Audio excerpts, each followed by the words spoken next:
Hi, everyone. My name is Audrey Loper. I'm an implementation specialist at the National Implementation Research Network, or NERN, at the University of North Carolina at Chapel Hill. Today, I'm joined by William Jackson, co author of the SSIR article, Listening to Black Parents. In this article, William and his co author, Christine Andrews, describe their work co designing a liberatory approach to education with Black families. For today's conversation, William is joined by Dawn Henderson, Director of Research at Village of Wisdom, and parent researchers Courtney McLaughlin and Denise Page as we discuss the critical importance of community-defined evidence for equitable implementation. William, would you like to introduce yourself and share a bit about Christine, who wasn't able to join us today? Yeah, my name is William Jackson. Excited to be here, and thank y'all for having me. I'm the executive director and founder of Village of Wisdom, and I'm also the father of two daughters, one 4 and the other about 0.2 years old. Um, Christine Andrews has been a consultant with us at Village of Wisdom for a while, helping us thinking about our logic models and theories of change. She's also a Black parent and somebody who's been working in the young human world for a long time. And And I'll, hello, yeah, I was gonna pass it to Courtney. Thank you, Courtney, for joining us. my name is Courtney McLaughlin. I'm a Black parent researcher along with the Village of Wisdom team on this journey. I am a mother of 3 children, all elementary age children, and a community health worker. Hi, I'm Denise Page. I am a parent researcher with Village of Wisdom. Um, I am a parent of 2 lovely Black boys. One just graduated high school, and the other one is in middle school. And that is me. I will pass it to Dawn. Thank you, Denise. Greetings, all and everyone. I am Dawn Henderson. I currently serve as a director of research with Village of Wisdom. I am a community psychologist. I am a mother of 3 amazing and powerful Black children, and just happy to be here. Thank you all so much for joining this discussion today. Courtney, would you kick us off and tell us about Village of Wisdom? What is it designed to do? So speaking from a parent who came into Village of Wisdom, just looking for community to just help me navigate my children going through the school system. Village of Wisdom is really exactly what it is in the name. It's a village. It's a community of knowledge keepers, advisors, and experts, building bridges and pathways and tools to not just support Black genius, but also to help liberate and celebrate Black genius. And also create pathways towards a future that maybe they've never experienced before. The value of the Village of Wisdom is that they center their work around the experiences and expertise of the Black family and Black household, and that guides the work. So anything that is produced out of the Village of Wisdom, that has been touched and graced by the hands and blessings of Black families who are experiencing these systems in real time. Thanks so much, Courtney. William, given the goals of Village of Wisdom that Courtney just described, what core elements of equitable implementation helped put Black genius into action? Yeah, thanks for that question, Audrey, and thank you, Courtney, for so beautifully talking about our work. I think when I think about equitable implementation, I think about kind of really positioning or upholding the wisdom of communities and those who are most directly impacted by the work. And so when I think about equitable implementation, just thinking about those 2 words, one, equitable, meaning trying to make something fair, giving the same resources to all people for equitable outcomes or equivalent outcomes, which means that sometimes those resources are different based on how much is given.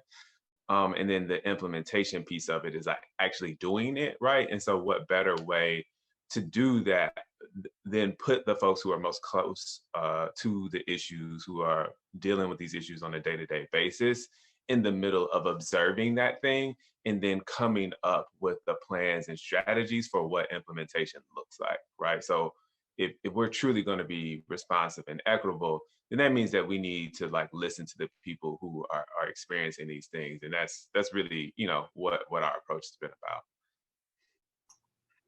So Denise and Dawn, what did engaging the community in evidence development look like in practice from your perspectives? And what were some of the benefits that you saw? Engaging the community, it looked like reaffirming what I already knew, um, finding similar stories across county lines, district lines.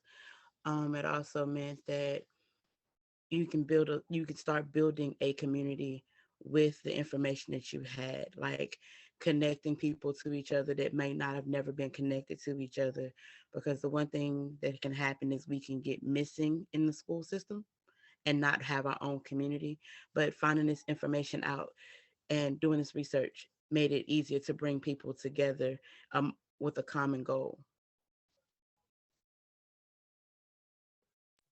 Thank you again, Denise did such an eloquent job. So again, this idea of practice, I think it really started, Audrey, with the idea of like principles that guided us.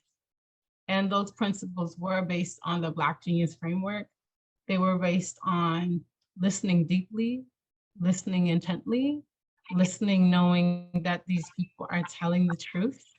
It involved the practice of affirmation, which our parent researchers did that in practice in terms of facilitating the focus groups.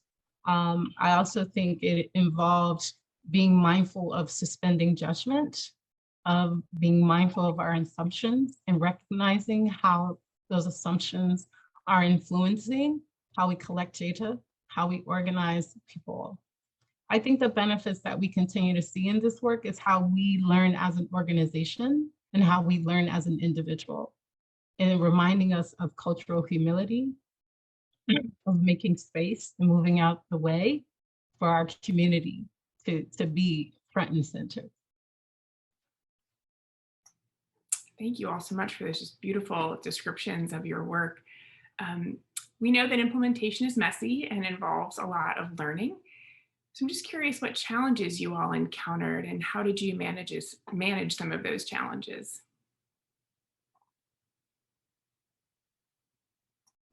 Yeah, that's a great question, Audrey. I think, some of the challenges that we encounter, at least on my side, were more so just not appreciating the time and rigor that is required to do community-driven research. So I somewhat jokingly say that I kind of came to Dawn and Taylor, one of our staff members who isn't on with us today, saying like in I think May of 2020, like, hey, I want to do this thing in the summer where we're gonna, involve parents in a research process and train them and do a whole research study. And Taylor lovingly cursed me out, and Dawn laughed me off the phone. And what I mean by that is just I think a lot of times we don't recognize the amount of energy and time it takes to do rigorous community-driven work, to do culturally responsive work. Even somebody like me who's been working and doing this work for a long time didn't really appreciate that you can't just speed this stuff along. Especially when we know that community-driven work moves at the speed of trust, right? And so we didn't want to bombard and rush folks like Denise and Courtney into a process and not allow them the time, one, to gain more trust with us, but also I think importantly, give us the time to really tap into our wisdom, to really listen deeply, to listen intently, and come up with the types of findings that they were able to find. You can't rush that. And a lot of times I think in this world, we get excited with this idea of pace and rushing. And sometimes I think we do that. We rush to our own detriment.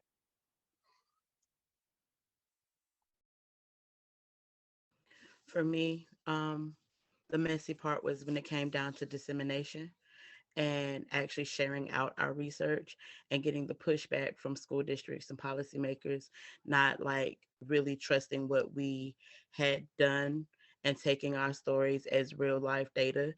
Like, that was the only thing that I can consider messy with policymakers and people in positions of power. Right. And I think for me, it was even the process for being the parent researcher. It was a very affirming process, as far as the VAL team being really receptive to our needs, our concerns, attentive to just life that we were experiencing. And so adjustments were made kind of throughout.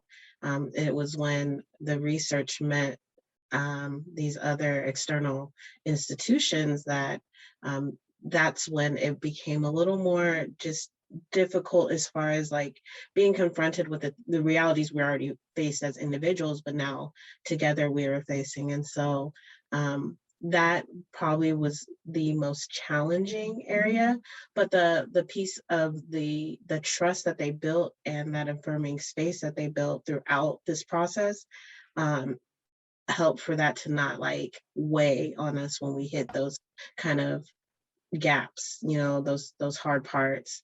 It kind of I wouldn't say built in, it just revealed what we had in ourselves to be resilient against those things. And so it allows us to continue to push that work forward that we've done within our community.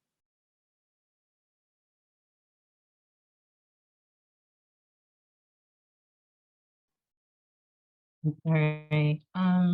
So I just wanted to comment and reiterate what was already stated is I think Val was really mindful of context and the cultural nuances that are associated with that. And so again, working really hard to create an environment that was affirming for our Black parent researchers. And really, I think the Black parent researchers work really hard to reciprocate and to replicate that kind of work with the participants in the study. So being very mindful of how we affirm that work and understanding that we worked hard to reduce some of the internal messiness that arises when we're trying to implement community-driven work in situations and contexts that are highly fluid and changing. So again, and also just being mindful of how do we position our parents to be true validators and leaders in driving this. As we close out our conversation, I'd love for you all to reflect on your experience engaging in community-driven research. If you were mentoring another group that wanted to do something similar, what advice would you give them? And Denise, if you don't mind going first. Trust your gut and be your authentic self. Show up fully in who you are and what you are capable of. Denise got me on that one. Trust your intuition. Trust yourself. Believe yourself the first time. Lean in to wonder. And be unapologetic about your truth. Tell your truth.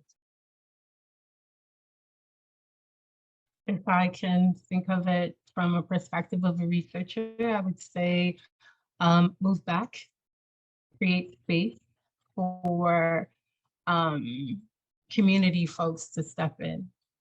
And the only thing you really need to do is to not insert your expertise, but to make sure that you are affirming them and you are providing them with the resources and affirmation they need to lead this work.